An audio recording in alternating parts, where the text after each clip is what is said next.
আজকাল টিভি খুললেই চারিদিকে শুধু চঞ্চল চৌধুরীকে দেখা যায়। সব জায়গায় এই লোকটা কমন। খোদ চঞ্চল চৌধুরী অভিনীত চরিত্রটি বলছে এ কথা। জয়া আহসানের চরিত্রের কণ্ঠে শোনা যায় ওর কোনো গলা আছে, ও ডায়লগ ডেলিভারি দিতে পারে।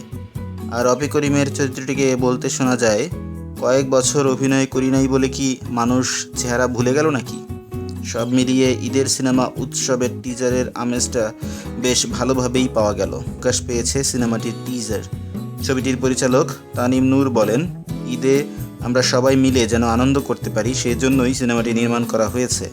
আর ঈদের আনন্দ তো শুধু নিজের জন্য নয়, এই আনন্দ ছড়িয়ে দেওয়ার বিষয়। আমাদের সিনেমাতে তেমন বার্তাই রয়েছে। ঈদের সিনেমা মানেই এখন যেন ধুন্ধুমার অ্যাকশন অথবা থ্রিলার।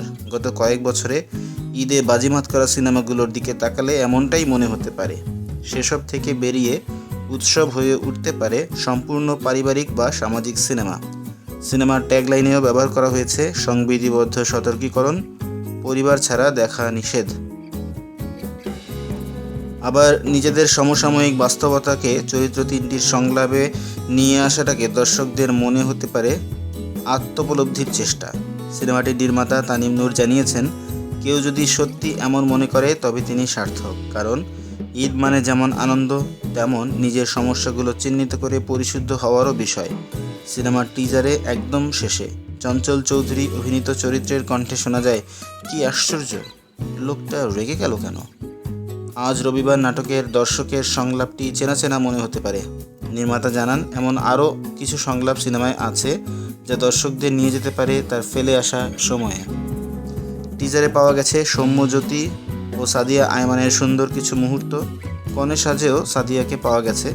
এর আগে শুধু জানানো হয়েছিল সিনেমায় কারা অভিনয় করছেন। টিজারে চরিত্রগুলোর লুক এবং তাদের কিছু দৃশ্য দর্শকের সামনে হাজির করা হয়েছে। সিনেমার গানসহ আরও কিছু প্রকাশ পাবে খুব শীঘ্রই। উৎসবের গল্প লিখেছেন তানিম নূর, আয়মান আসিফ স্বাধীন, সুস্ময় সরকার ও সামিউল ভূঁইয়া। চিত্রনাট্য ও সংলাপ করেছেন আয়মান আসিফ স্বাধীন ও সামিউল ভূঁইয়া। আলোকচিত্র পরিচালক হিসেবে কাজ করেছেন রাশেদ জামান। অভিনয় করেছেন তারিক আনাম খান, জাহিদ হাসান, আফসানা মিমি, জয়া আহসান, রফি করিম, চঞ্চল চৌধুরী, আজাদ আবুল কালাম, ইন্তেখাব দিনার, সুনেরা বিনতে কামাল, সৌম্যজ্যোতি এবং সাদিয়া আয়মান। এক সিনেমায় এত তারকার উপস্থিতি দেশীয় চলচ্চিত্রে বিরল। এক সিনেমায় এতজন জাতীয় চলচ্চিত্র পুরস্কার পাওয়া অভিনয় শিল্পীর কাজ করার ঘটনা নেই বললেই চলে। ব্র্যাক ব্যাংক প্রেজেন্টস উৎসব পরিচালনা করেছে ডোপ প্রোডাকশনস, সহ-প্রযোজনায় আছে চরকি। সিনেমার সহযোগী প্রযোজনা প্রতিষ্ঠান হিসেবে আছে লাফিং এলিফ্যান্ট। দেশের পাশাপাশি বিদেশেও সিনেমাটি মুক্তি পাবে। আন্তর্জাতিক পরিবেশনার দায়িত্বে আছে স্বপ্ন স্ক্রেয়ারক্রো ও পথ প্রোডাকশনস। তো টিজার কিন্তু খুবই প্রমিজিং, ফানি কিছু ক্যারেক্টারকে আমরা এখানে দেখতে পেয়েছি, যারা কিনা তাদের নিজেদের ভাইরাল হওয়া কিছু বৈশিষ্ট্য, ডায়ালগস এবং সিনারিও তাদের টিজারে আমাদের সামনে নতুনভাবে উপস্থাপন করেছেন।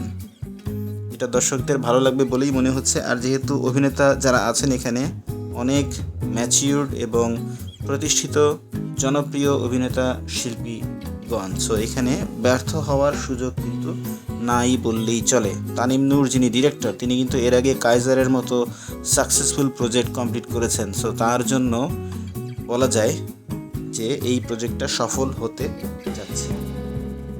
আপনারা যদি টিজার দেখে থাকেন কেমন লেগেছে জানাবেন। টিজারটি রিলিজ পেয়েছে চরকির ইউটিউব প্ল্যাটফর্মে এবং ফেসবুকেও। তো টিজার দেখে যদি ভালো লেগে থাকে আমাদেরকে অবশ্যই কমেন্ট করে সেটা জানাবেন। আমাদের ভিডিও কেমন লাগলো সেটা জানাবেন। আর আমাদের চ্যানেলে নতুন হয়ে থাকলে অবশ্যই সাবস্ক্রাইব করবেন। কথা হবে পরবর্তীতে অন্য কোনো ভিডিওতে।